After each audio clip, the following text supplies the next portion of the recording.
तो बात करते हैं ईरान और अमेरिका की। दो ऐसे देश जो दशकों से एक दूसरे के खिलाफ खड़े हैं। अभी हाल ही में ऐसा लगा था कि शायद शांति का कोई रास्ता निकल आएगा, लेकिन हुआ ठीक उल्टा। आज स्थिति युद्ध के मुहाने पर खड़ी है, डिप्लोमेसी की टेबल खाली पड़ी है और हॉर्मूज की खाड़ी में जंगी जहाज तैनात हैं। सवाल यही है कि आखिर हम यहाँ तक पहुँचे कैसे? चलिए इस उलझी हुई कहानी की एक-एक परत खोलते हैं।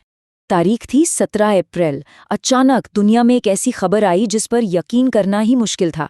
अमेरिकी राष्ट्रपति डोनाल्ड ट्रंप का सीधा ऐलान कि ईरान ने तो घुटने टेक दिए हैं। उनके मुताबिक ईरान न सिर्फ अपना न्यूक्लियर प्रोग्राम बंद कर रहा है, बल्कि अपना सारा का सारा यूरेनियम भी सौंपने को तैयार है। एक पल के लिए तो ऐसा लगा मानो मिडल ईस्ट का सबसे बड़ा झगड़ा सुलझ गया हो। लेकिन जैसा कि अक्सर होता है, कहानी में एक ट्विस्ट था। मतलब एक तरफ वॉशिंगटन में जश्न की तैयारी हो रही थी और दूसरी तरफ तेहरान से एक बयान आया जिसने सब कुछ पलट कर रख दिया। ईरान की फॉरेन मिनिस्ट्री ने कहा, समझौता? कौन सा समझौता? हमने तो अभी तक बात करने का फैसला भी नहीं किया है। तो सवाल ये उठता है कि भाई सच कौन बोल रहा है? और देखिए, सच जो भी हो, आज की जमीनी हकीकत तो इन दावों से कहीं ज्यादा खतरनाक है।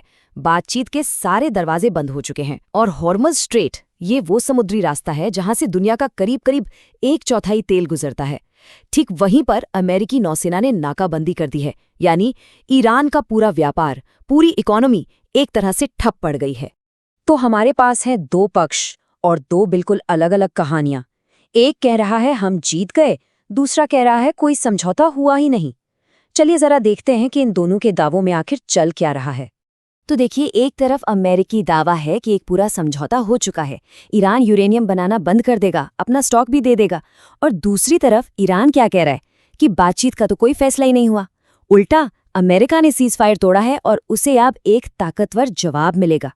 तो ये सिर्फ कोई मिसअंडरस्टैंडिंग नहीं है, ये जमीन आसमान का फर्क है और यही इस पूरे संकट की जड़ है। तो सवाल ये है, हम यहाँ तक पहुंचे कैसे? देखिए, ये आग ना एक दिन में नहीं लगी है। इसे समझने के लिए थोड़ा सा पीछे चलना होगा, कुछ हफ्ते पहले जब ये सब शुरू हुआ था। तो कहानी शुरू होती है 28 फरवरी से। ईरान और अमेरिका इजराइल के बीच एक 40 दिन का संघर्ष शुरू होता है। फिर 8 अप्रैल को 40 दिन की लड़ाई के बाद अमेरिका कहता है, ठीक है, 2 हफ्ते का सीज़फायर लगा के चलो, शांति का एक मौका है। इसी उम्मीद में 11-12 अप्रैल को इस्लामाबाद में दोनों पक्ष मिलते भी हैं, लेकिन बात बनती नहीं, बातचीत फेल। और फिर ठीक अगले दिन 13 अप्रैल को अमेरिका वो कदम उठाता है जिसने सारी बाजी पलट दी, हॉर्मुज़ स्ट्रेट की नौसैनिक नाकाबंदी। तो असली सवाल तो यही है कि इस्लामाबाद में उस बंद कमरे के अंदर आखिर हुआ क्या था? ऐसी क्या शर्तें थीं, ऐसी क्या बातें थीं कि समझौता हो ही नहीं पाया?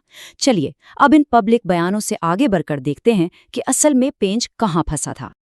अब ईरान की मांगों को समझने के लिए ना एक टर्म समझना बहुत जरूरी है, प्रतिरोध की धुरी या एक्सिस ऑफ रेजिस्टेंस। अब ये कोई एक देश नहीं है, ये ईरान के जो सहयोगी ग्रुप्स हैं, प्रॉक्सी ग्रुप्स हैं, उनका एक नेटवर्क है। जैसे लेबनान में हिजबुल्ला, यमन में हूती, गजा में हमास, ये सब। और ये ईरान के लिए इतने ज़रूरी हैं कि वो उन्हें किसी भी कीमत पर अकेला छोड़ने को तैयार नहीं था। तो ईरान के जो चीफ नेगोशिएटर थे मोहम्मद बगर गालिबाफ, उन्होंने टेबल पर 3 सीधी शर्तें रखी।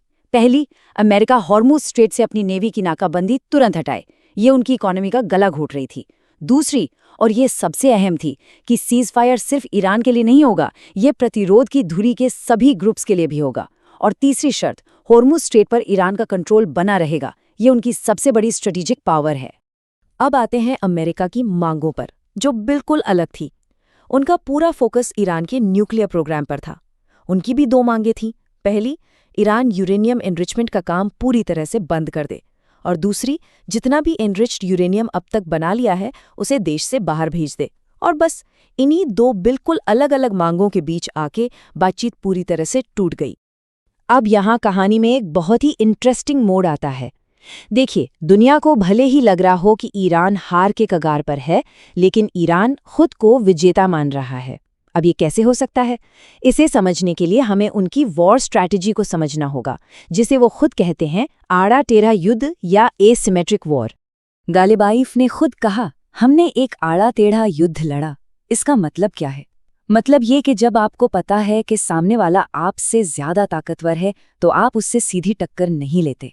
आप स्मार्ट तरीके से लड़ते हैं, उसे उलझाते हैं और सबसे जरूरी, आप उसे उसका मकसद पूरा करने से रोकते हैं। और ईरान का दावा है कि ये सिर्फ बातें नहीं हैं, उन्होंने ऐसा करके दिखाया भी। उनका कहना है कि इस लड़ाई के दौरान उन्होंने करीब 180 ड्रोन मार गिराए। और इससे भी बड़ा मैसेज उन्होंने तब दिया जब अमेरिका के सबसे एडवांस फाइटर जेट F-35 के बिल्कुल करीब एक मिसाइल दागी। ये सिर्फ एक वार्निंग थी, ये दिखाने के लिए कि देखो, हम चाहें तो इसे भी गिरा सकते हैं। और बस यहीं पर ईरान की जीत की पूरी परिभाषा छिपी है। उनके लिए जीत का मतलब ये नहीं है कि आप दुश्मन को चेकमेट कर दें, नहीं। उनके लिए जीत का मतलब है खुद चेकमेट होने से बच जाना।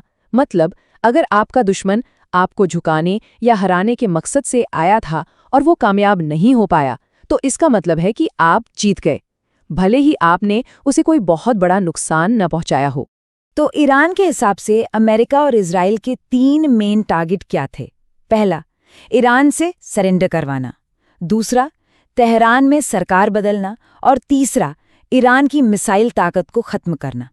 अब सोचिए, 40 दिन की लड़ाई के बाद क्या इनमें से एक भी मकसद पूरा हुआ? ईरान का जवाब है बिल्कुल नहीं। और इसीलिए उनकी नज़र में असली जीत तो उन्हीं की हुई है। तो ये सारी बातें हमें घुमा फिराकर वापस आज की खतरनाक सिचुएशन पर ले आती हैं। बातचीत बंद है, दोनों साइड्स खुद को विनर बता रही हैं और हॉर्मुज़ स्ट्रेट में दुनिया की 2 बड़ी मिलिट्री पावर्स आमने सामने हैं। सिचुएशन इस वक्त एक खींचे हुए तार की तरह है। बहुत ज़्यादा टेंशन है, डिप्लोमेसी का कोई रास्ता दिख नहीं रहा, और एक छोटी सी भी गलती, एक छोटी सी चिंगारी एक बहुत बड़े टकराव की वजह बन सकती है। और ये सिर्फ उस रीजन का संकट नहीं है, यहाँ कुछ भी होता है तो उसका असर पूरी दुनिया की इकोनॉमी और सिक्योरिटी पे पड़ेगा। तो आखिर में हम इसी एक बड़े सवाल पर आकर रुक जाते हैं, अगला कदम क्या होगा? क्या कोई एक साइड पीछे हटेगी? क्या डिप्लोमेसी को एक और मौका मिलेगा? या फिर हम सब एक ऐसे टकराव की तरफ बढ़ रहे हैं जिसका असर हम सब पर पड़ेगा? इस सवाल का जवाब तो अब वक्त ही देगा।